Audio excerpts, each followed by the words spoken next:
हमने अभी हिमाचल की बात की, उत्तर प्रदेश की बात की, बिहार में तो राज्यसभा चुनाव भी नहीं है। उसके बावजूद कांग्रेस और आरजेडी के 3 विधायक आज फिर बीजेपी में चले गए। ये भगदड़ क्यों मची हुई है? फ्रैंक, मैं तो ये कहूंगी, ये आप एक्चुअली ये सवाल ही आप गलत पूछ रहे हैं। सवाल इट ऑलमोस्ट सीम्स कि जिसके विधायक जा रहे हैं उसकी गलती है। सवाल तो भारतीय जनता पार्टी से पूछिए, विधायक क्यों खरीद रहे हैं, करोड़ों रुपए क्यों लगा रहे हैं, ईडी सीबीआई को दूसरी पार्टियों के पीछे क्यों छोड़ रहे हैं, इंडिया गठबंधन के हर पार्टी के हर नेता के पीछे अपनी ईडी सीबीआई क्यों छोड़ दी है, और जब वो विपक्ष के नेता आपकी पार्टी में आ जाते हैं तो क्यों सीबीआई ईडी के केस बंद हो जाते हैं, क्यों छगन भुजबल की फाइल गायब हो जाती है, क्यों अजीत पवार का केस बंद हो जाता है, क्यों हेमंत बिस्वा शर्मा के स्कैम खत्म हो जाते हैं। तो सवाल तो आपको भारतीय जनता पार्टी से पूछना पड़ेगा। और मीडिया डेमोक्रेसी का एक स्तंभ है, आपकी भी जिम्मेदारी है सारी पब्लिक को बताना कि जो भारतीय जनता पार्टी कर रही है वो लोकतंत्र को खत्म कर रही है। एक एक करके हर एजेंसी का मिसयूज हो रहा है।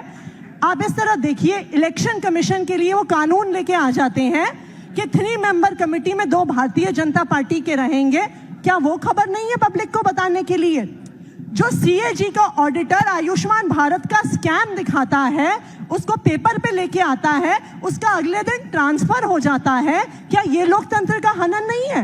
हमने तो सवाल ये है कि लोकतंत्र पर हमला भारतीय जनता पार्टी कर रही है, विधायक तोड़ने का काम भारतीय जनता पार्टी कर रही है, ठीक है, डराने धमकाने का काम भारतीय जनता पार्टी कर रही है। हमने ये सवाल आज दिन भर पूछा, बीजेपी के कई नेताओं से पूछा, केंद्रीय मंत्रियों से पूछा।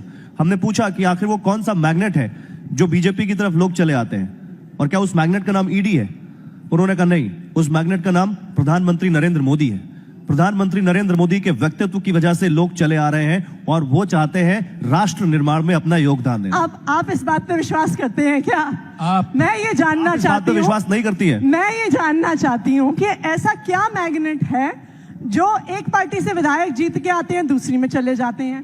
कर्नाटका में क्या मैग्नेट है, गोवा में क्या मैग्नेट है? भाई, अगर इतना ही मैग्नेट था प्रधानमंत्री नरेंद्र मोदी जी का तो वो सीटें जीत के आ जाते, विधायक जीत के आ जाते, सांसद जीत के आ जाते।